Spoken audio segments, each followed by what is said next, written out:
تصريحات السعودية والتركية خلال الأيام الأخيرة بالتدخل العسكري البري في سوريا، قال الرئيس بشار الأسد موضحا: هم مجرد تابعين منفذين. حاليا هم يقومون بدور البوق بهدف الابتزاز. في حال ذهبنا لجولة مفاوضات أخرى إن لم تقدموا تنازلات سوف يكون هناك غزو بري. لو كان مسموح لهم لبدأوه منذ زمن طويل، على الأقل منذ أشهر.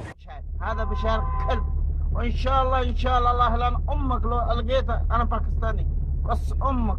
هذا ولد قحبة، هذا ما في ماما، هو كويس ولد قحبة، هو اسمه ولد قحبة. أيوة. ما في بشار، هذا ولد قحبة. أيوة هذا الله لأن أمك. أتعز وصعقت لثي راسي تفوق، قمت ضيع بالعزاوي وجرت سمي كل كايد من نهر وجوت قصده.